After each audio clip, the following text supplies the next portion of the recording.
Oke, nanti Siap, mungkin siap. Ibu bagikan juga untuk Zoom-nya. Selamat datang, Mbak Nuha. Halo, selamat sore. Oke, kita langsung lanjut aja ya. Nah, nanti semisalnya 40 menitnya masih terasa kurang, mungkin kita bisa menambahkan lagi link Zoom-nya. Tapi kalau tidak perlu rasanya, kalau memang sudah cukup. Kalau ada yang bingung, ada yang diragukan, mungkin teman-teman boleh menghubungi Ibu lewat personal chat saja melalui WA. Ini Ibu masukkan nomor Ibu ya. Nah, baik, langsung saja tanpa membuang waktu, kita masuk ke pembahasan pertama dulu. Nah, jadi ini merupakan materi lanjutan dari TUEP kedua yang kemarin kita laksanakan. Ibu izin share screen. Nah, jadi kita awali pertemuan kita ini dengan mengenal SQL. Jadi Ibu tidak full kan ya, karena pada web sebelumnya di saat full itu terkendala stuck di halaman pertama saja. Sehingga mungkin teman-teman bisa melihat tampilan seperti ini. Mohon pengertiannya saja. Share screen-nya terlihat ya? Terlihat nggak? Terlihat, terlihat. Nah, jadi nanti kalau ada kendala, semisalnya suara ibu yang kurang jelas, ataupun slide-nya yang stuck, mohon nanti diinfokan ya. Nggak apa-apa di sela atau melalui chat, boleh diinfokan. Nah, jadi karena memang pembahasan kita saat ini sudah masuk ke SQL, jadi mungkin kita perlu pemantapan sedikit apa sih sebenarnya SQL itu, walaupun Ibu yakin dan percaya teman-teman pasti sudah mengetahui juga eh, apa itu SQL. Nah, ini hanya untuk pemantapan saja. Nah, bentar. Oke. Nah, jadi masuk ke slide 2 ya, ininya, slide-nya. Pindah nggak slide-nya ke halaman kedua? Halo? Terganti, Bu, terganti.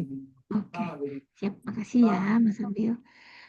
Jadi SQL itu ini secara definisinya ya, bahasa permintaan database yang terstruktur. Bahasa SQL dibuat sebagai bahasa yang tepat yang dapat merelasikan beberapa tabel dalam database maupun merelasikan antar database. Nah, jadi sebenarnya SQL ini adalah bahasa khusus yang kita gunakan untuk kita bisa berkomunikasi dengan database. Ibaratnya SQL ini adalah jembatan kita bisa melakukan komunikasi pada data kita. Kita namakan namanya SQL. Kita namakan kita menggunakan SQL. Nah, SQL ini ada beberapa bentuk. Nah, mungkin teman-teman juga sudah melihat pada modul ataupun pada materi inisiasi itu juga dijelaskan. Hanya saja di materi inisiasi Ibu lihat hanya SQL dan DDL ya. Nah, sebenarnya bentuk query SQL ini ada tiga. Yang pertama itu ada DDL, lalu ada DML, lalu ada DCL. Nah, DDL atau Data Definition Language adalah query yang berguna untuk mendefinisikan data pada sebuah database. Kalau DML, query yang dapat digunakan apabila DDL telah terjadi. Berarti DML bisa dilakukan kalau DDL sudah kita lakukan. Baru kita bisa menggunakan DML. Sehingga fungsi dari query DML ini untuk melakukan pemanipulasian database yang telah dibuat. Sedangkan DCL atau Data Control Language adalah query yang digunakan untuk memberikan hak otorisasi, mengakses database dan mengalokasikan space, pendefinisian space, dan pengauditan penggunaan database. Nah, data DDL, DML, dan DCL ini ada perintahnya masing-masing. Contohnya DDL, perintahnya create, drop, alter. Kalau DML, insert, update, dan delete. Kalau DCL itu grant, revoke, commit, dan rollback. Nah, sekarang Ibu agar teman-teman bisa lebih memahami, ini kan baru secara definisi saja ya. Nah, kalau kita analogikan, ibaratnya nih, database itu kita ibaratkan sebagai rumah. Nah, database itu sebagai rumah. DDL adalah perintah yang kita gunakan untuk membangun rumah tersebut. Jadi misalnya perintah yang kita gunakan untuk menggerakkan tukangnya, menggerakkan arsiteknya dalam merancang pada rumah kita tersebut, kita gunakan si DDL. Nah, ketika rumah kita sudah terbentuk, ketika rumah kita sudah ada, baru kita bisa menggunakan DML. Nah, DML ini kalau kita analogikan, ini masih berkaitan ya. Kalau database sebuah rumah, DDL adalah perintah untuk membuat rumah tersebut, apakah membuat, menghapus, mengurangi, atau merenovasi rumah tersebut, itu semuanya DDL. Kalau DML, ketika kita ingin menyusun apa saja yang ada di dalam rumah kita. Misalnya di rumah ada apa aja? Misalnya ada lemari, ada eh, kasur, ada tempat tidur, lalu ada ruang tamu, ada ruang tidur, ada kamar mandi. Nah, untuk mengatur itu semua kita gunakan fungsi dari DML. Nah, jadi DML itu adalah fungsi yang hanya bisa kita lakukan setelah rumah kita ada, di mana kita mengelola isi dalam rumah kita menggunakan si DML. Nah, sedangkan DCL itu ibaratnya keamanan dari rumah kita tersebut. Nah, DCL ini ibaratnya kita bisa ngasih kunci ke orang yang kita percayai. Siapa misalnya yang kita percayai untuk bisa masuk ke rumah kita. Jadi tidak sembarangan orang. Jadi hanya orang yang kita percayai saja yang kita berikan kunci atau akses ke rumah kita. Nah, itu kita menggunakan query DCL. Nah, itu analogi sederhananya, mungkin teman-teman pasti bisa langsung memahami. Nah, adapun di DL ini perintahnya adalah create, drop, dan alter yang berhubungan langsung dengan database-nya.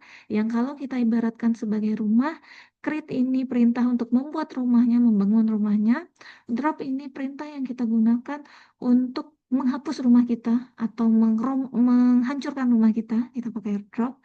Lalu alter itu untuk kita melakukan apakah itu kita ingin merubah struktur di dalamnya, menambahkan, atau bahkan mengganti nama rumah kita, ataupun menghapus itu bisa kita alter namanya. Jadi ini adalah perintah-perintah pada DDL. Nah, setelah DDL kita lakukan, baru kita bisa melakukan DML. Adapun DML itu perintahnya adalah insert, update, dan juga delete. Nah, insert ini yang kita masukkan kalau pada database itu berupa data yang ada pada tabel di dalam database kita. Nah, kalau kita kembalikan ke rumah, insert itu ibaratnya kita memasukkan furnitur kita lah. Apakah itu lemari kita, di mana kita posisikan, lalu buku-buku kita, kamar tidur, tempat tidur kita, tempat rias kita, dan lain sebagainya. Nah, untuk update, itu perintah yang kita pakai untuk mengubah data pada tabel yang ada di dalam database. Kita analogikan kembali, update ini adalah proses memperbarui. Misalnya kita udah bosan nih dengan lemari yang seperti itu, kita perbarui lagi dengan lemari lainnya. Nanti kita lakukan update. Nah, delete itu kita menghapus data pada tabel. Nah, itu adalah perintah DML. Lalu untuk di DCL, ini salah ya, ini DCL harusnya. Data Control Language. Nah, adapun perintahnya itu yang pertama itu ada grant untuk mengizinkan user mengakses tabel dalam database kita, ada revoke untuk membatalkan izin yang telah ditetapkan sebelumnya oleh perintah grant tadi, lalu commit untuk menetapkan penyimpanan database dan rollback untuk membatalkan penyimpanan database. Nah, itu adalah bentuk query dari SQL. Nah, ini mungkin kita balik lagi ya ke pembahasan SQL, lebih ke pemantapan saja. Oke, simpan, kita tutup dulu. Oke, kita lanjut dulu. Kita lanjut dulu sedikit ke materi berikutnya. Ya, oke. Nah, karena Ibu lihat kalau tidak salah di aktivitas belajar ke-6 ya, kalau Ibu tidak salah. Dan ini juga berkaitan dengan tugas, teman-teman ditugasi untuk membuat eh, SQL, membuat SQL ya. Nah, jadi mungkin kita bahas sedikit mengenai praktikum SQL ini. Jadi SQL itu kan sebenarnya adalah bahasa yang digunakan oleh database, bahasa yang kita gunakan agar kita bisa berkomunikasi dengan database. Nah, SQL ini sebenarnya bisa diakses dengan berbagai cara. Ada banyak cara yang bisa kita gunakan untuk mengakses SQL. Nah, adapun cara-caranya yang paling natif itu adalah menggunakan CMD atau Command Prompt.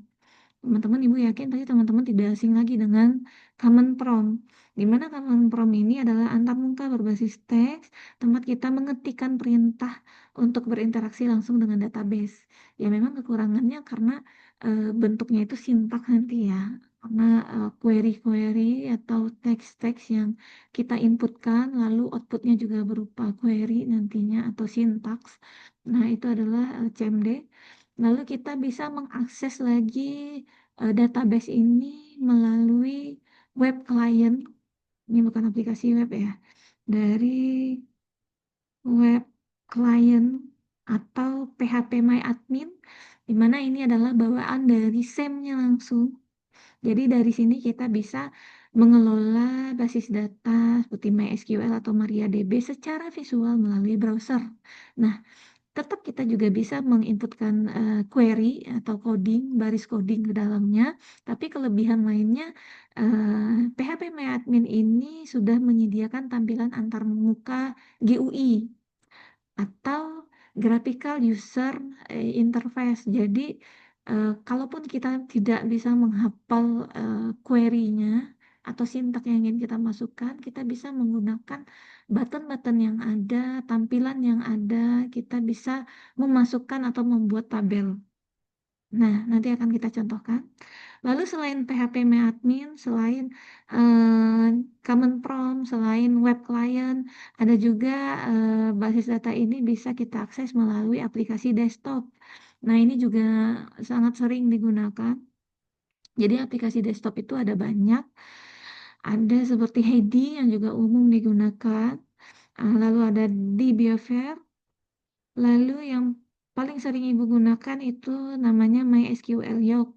Ya, jadi aplikasi ini bisa kita jalankan langsung di komputer. Nah, aplikasi ini bisa menghubungkan ke server database dan menampilkan data secara struktur database secara visual. Jadi ada banyak cara agar kita mengakses database. Jadi kembali lagi ke preference kita, lebih nyamannya menggunakan yang mana? Apakah dengan cara yang paling natif menggunakan CMD kah? Ataukah kita ingin menggunakan yang sudah ada tampilan visualnya, bisa kita memilih PHP atau yang ingin efek yang lebih interaktif lagi, kita bisa menggunakan aplikasi desktop seperti Heidika atau MySQL Yoke. Jadi ada banyak cara di mana kalaupun ketiga cara ini kita gunakan, itu sebenarnya tetap tersimpan database kita di satu tempat. Nah, kalau di materi inisiasi itu kalau Ibu tidak salah lihat, itu instruksinya mencontohkan penggunaan CMD, Command Prompt, dan juga PHPMyAdmin. Ya, itu sebenarnya juga sudah cukup. Karena PHPMyAdmin dengan aplikasi desktop yang ada juga tidak kalah bagus. Sudah bagus karena juga punya tampilan antarmuka atau GUI. Nah, ini ada satu terminologi yang pasti nanti teman-teman akan sering melihat kalau mengakses SQL khususnya itu ada yang namanya root ya. Jadi root ini sebenarnya adalah nama akun atau bisa kita sebut user utama sebagai administrator pada sistem database kita. Jadi root itu bisa dikatakan sebagai akun pengguna yang paling tinggi di dalam database, di dalam sistem database kita. Biasanya root ini ada pada MySQL atau MariaDB, di mana root ini punya akses penuh ke semua bagian database. Dia bisa membuat dan menghapus database, menambah dan menghapus user, mengubah struktur tabel, dan juga menjalankan query apapun, itu si root yang punya kerjaan. Nah, jadi ketiga-tiga ketiga-tiga kita sebut saja ini ketiga-tiga alat yang bisa kita gunakan ini semuanya nanti punya eh, ada rootnya nanti ya, rootnya sama. Karena pada dasarnya memang ketiga-tiga ini adalah alat atau pintu masuk kita eh, ke database-nya sebagai pintu masuk kita menuju database. Sedangkan root yang sering kita temui nanti itu adalah kunci master yang kita bisa gunakan untuk masuk. Jadi kalau alat ini adalah tempat masuk, pintu masuk, dan ini adalah alat yang kita gunakan untuk masuk masuk. Nah, kita gunakan root untuk masuk ke dalam database. Nah, jadi bisa kita analogikan root itu ibaratnya sebagai pemilik rumah. Jadi pemilik rumah itu bisa buka semua pintu, juga bisa mengganti kunci, bisa menambah ruangan, bahkan bisa merombak rumah. Sedangkan kalau sifat kita hanya sebagai tamu, itu kita hanya boleh masuk ke tempat yang diizinkan oleh si root saja. Nah, gitu ya. Nah, ini terkait dengan praktikum, nanti akan kita cobakan sedikit berkaitan dengan praktikum SQL. Mungkin kita bahas sedikit lagi, kita bahas ke materi yang saat ini masih berjalan ya, kalau Ibu tidak salah, itu tentang manajemen transaksi. Mohon maaf kalau terlalu cepat ya, karena kita dikejar waktu. Nah, ini juga materi yang saat ini sedang berjalan, sedang kita bahas di e-learning. Itu salah satunya tentang manajemen transaksi. Nah, teman-teman, jadi ini lebih ke pemantapan saja ya, mungkin akan sedikit berbeda materi yang Ibu tampilkan ini dengan materi inisiasi. Nah, tapi nggak apa-apa untuk menambah wawasan teman-teman saja, untuk menambah pemantapan teman-teman saja terhadap manajemen transaksi. Nah, manajemen transaksi ini adalah konsep eh, manajemen transaksi ini dalam basis data adalah cara kita untuk mengelola serangkaian operasi database agar bisa berjalan dengan aman, dengan konsisten, dan dapat diandalkan. Jadi setiap transaksi itu harus diproses secara utuh. Semua langkah itu bisa berhasil atau tidak dilakukan sama sekali. Jadi harus utuh semuanya. Nah, kenapa kita perlu manajemen transaksi? Jadi kita perlu manajemen transaksi itu untuk mencegah data yang tidak konsisten, terutama saat ada gangguan seperti saat kita menggunakan database, ada kejadian listrik padam kah, atau aplikasinya yang crash kah, atau banyak pengguna yang mengakses database secara bersamaan. Nah, lalu untuk menjaga data agar tetap benar dan terpercaya, maka kita perlu menggunakan manajemen transaksi.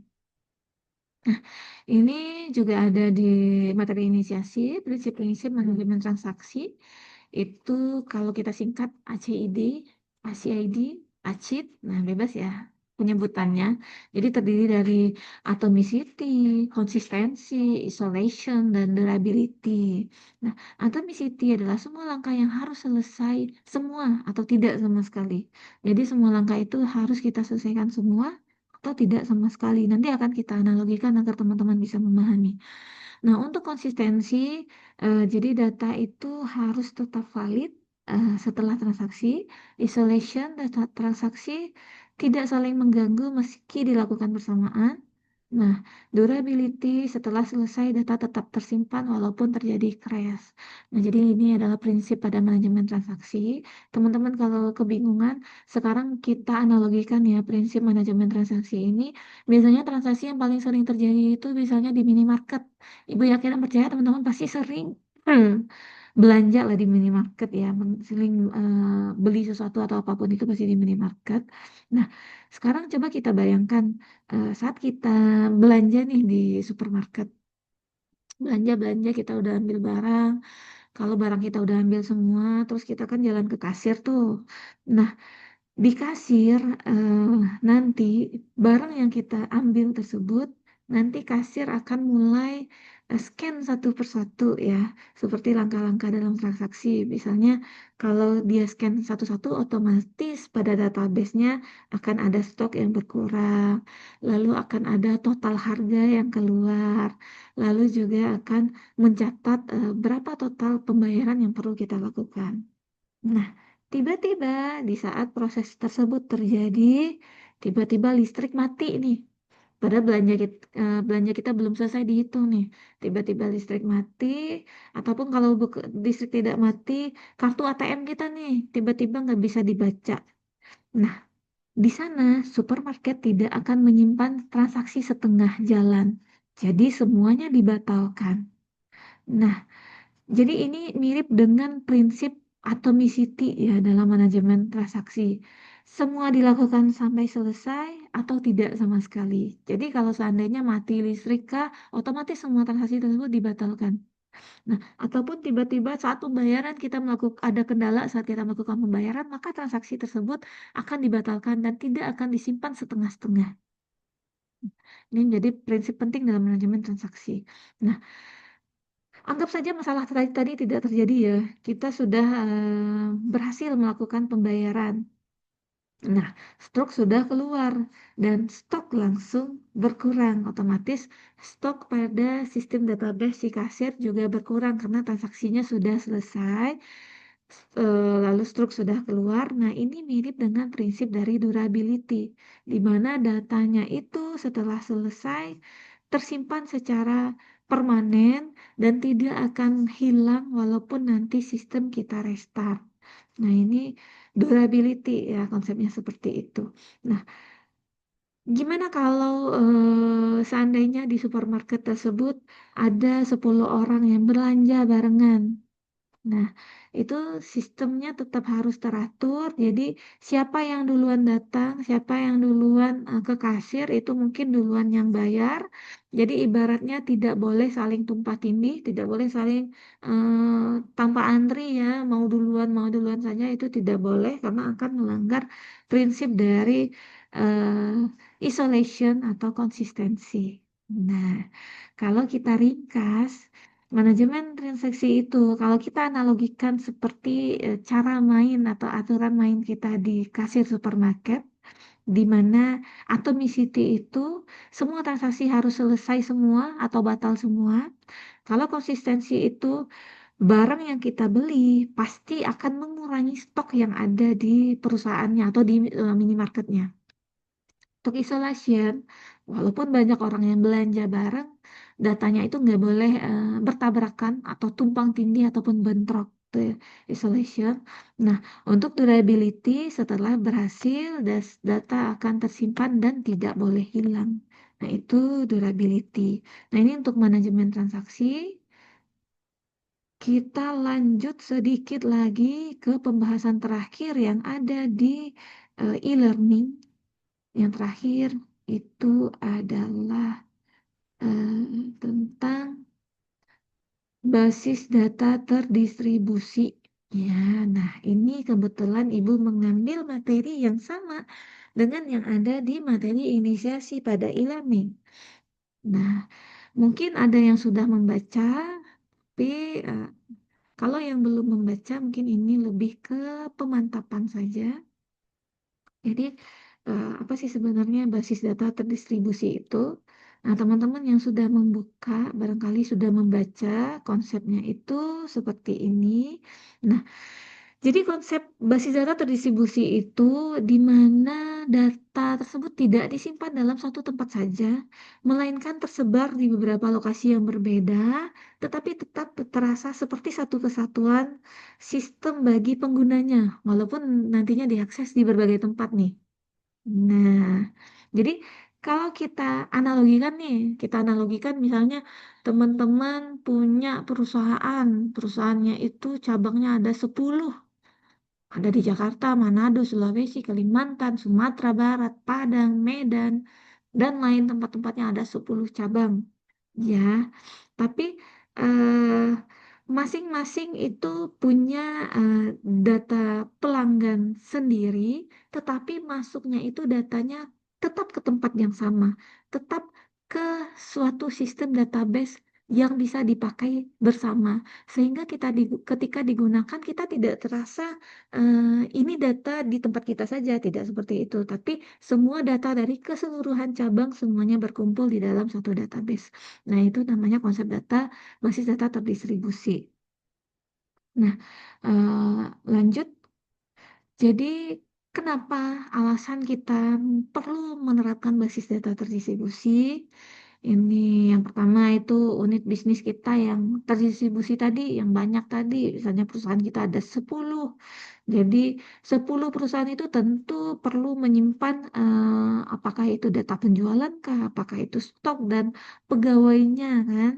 Nah, kenapa perlu basis data terdistribusi agar tiap perusahaan tersebut bisa menyimpan dan mengakses data secara lokal dan masih cepat dan efisien, tapi juga bisa terhubung ke pusat untuk pelaporan keseluruhan. Nah, di mana kita sebagai pemilik yang berada di kantor pusat saat kita ingin melihat bagaimana sih penjualan kita misalnya di Padang gitu ya, bagus atau tidak, kita tidak perlu minta laporan secara manual ke pengelola yang ada di Padang, tapi kita bisa melihat dari database kita saja karena semuanya terintegrasi ke tempat yang sama. Jadi kita bisa melihat langsung tanpa minta secara manual.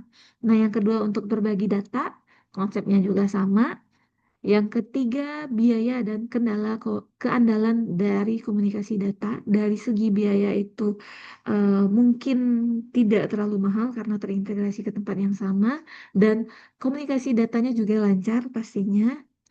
Nah, yang keempat itu aplikasi dari beberapa pengembang atau vendor, di mana kadang perusahaan itu kadang juga memakai dari beberapa aplikasi dari vendor yang berbeda, di mana semuanya pasti butuh data yang sama. Nah, daripada kita buat database sendiri-sendiri, akan lebih baik, akan lebih menghemat waktu dan biaya dan lain sebagainya ketika kita sinkronkan lewat sistem basis data terdistribusi. Nah, lalu dengan menerapkan basis data distribusi ini, database recovery-nya juga akan cepat kalau ada kesalahan atau ada yang rusak. Jadi kita tetap bisa akses di tempat yang lain. Nah, lanjut sinkronisasi data. Nah, jadi kita bisa langsung update saja. Mungkin kita percepat ya pembahasannya. Nah, untuk opsi basis data terdistribusi ini bisa kita gunakan replikasi data, partisi horizontal, partisi vertikal, dan kombinasi. Ibu jelaskan sedikit, Ibu analogikan saja ya. Kalau replikasi data ini, semua data itu disalin secara utuh ke setiap lokasi. Jadi, tiap lokasi itu punya salinan lengkap dari database.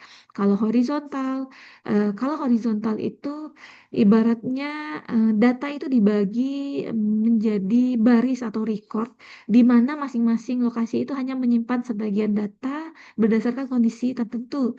Misalnya nih kita analogikan kepada data lulusan SMA misalnya. Jadi SMA itu punya 2 gedung.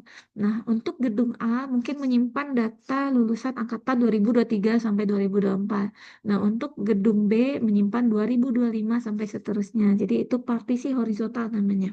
Lalu partisi vertikal itu data dibagi berdasarkan kolom. Jadi tiap lokasi itu hanya menyimpan beberapa atribut dari entitas saja pada suatu tabel. Contoh nih, kita entitas contohnya apa? Misalnya data pegawai misalnya.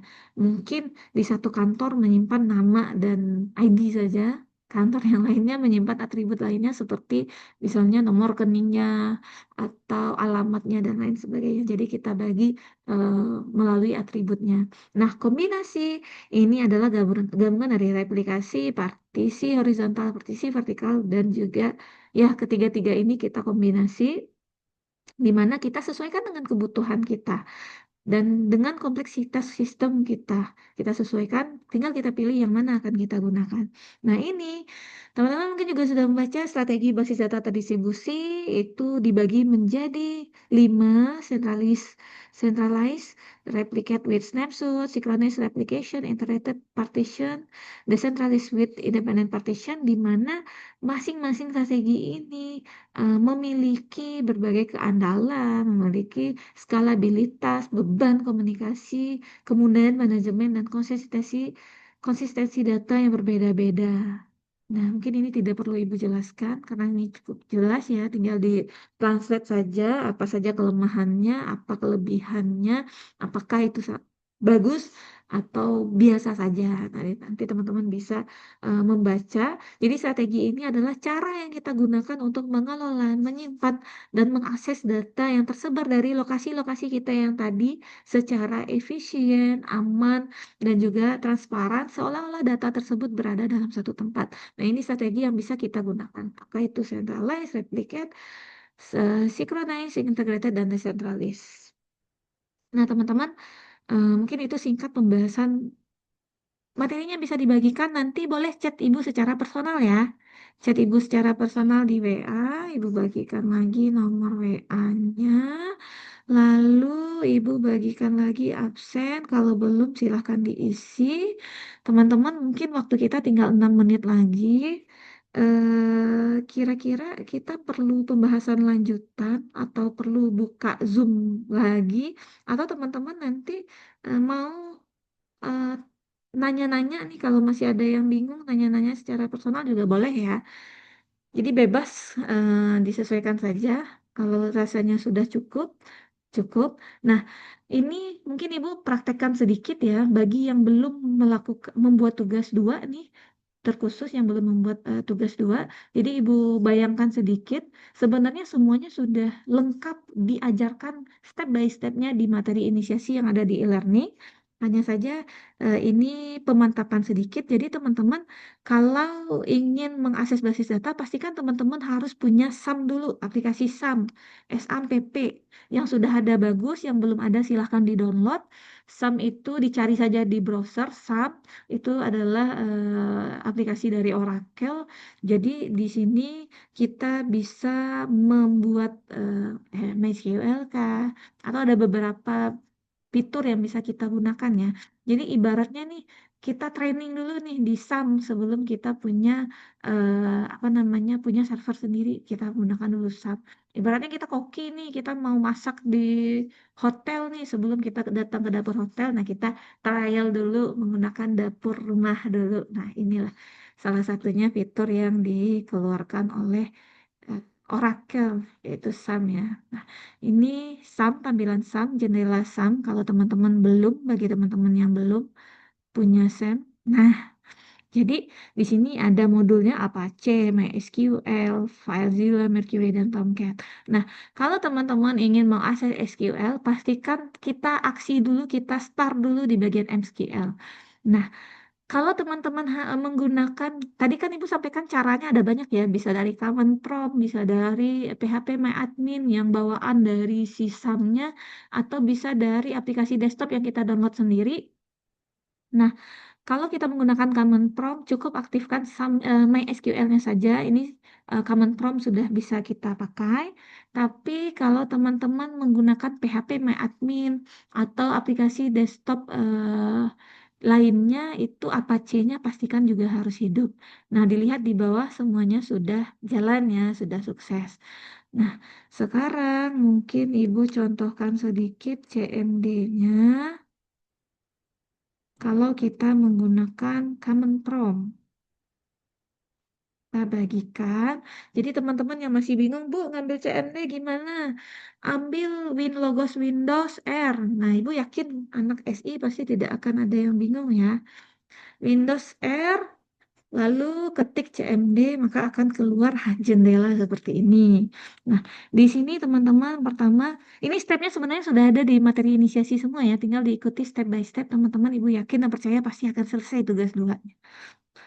CD, lalu CD lagi, sampai keluar seperti ini, baru CD, sampai P, hmm, garing MySQL, garing bin.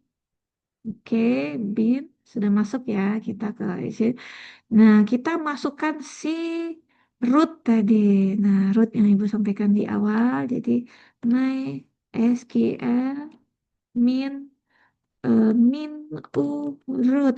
Nah, jadi teman-teman CMD ini tidak sensitif ya, tidak sensitif dengan huruf besar atau kecil. Jadi bebas mau pakai huruf besar dia bisa, huruf kecil bisa, jadi dia tidak sensitif. Enter. Sampai keluar welcome to MariaDB monitor, berarti kita sudah masuk ke database.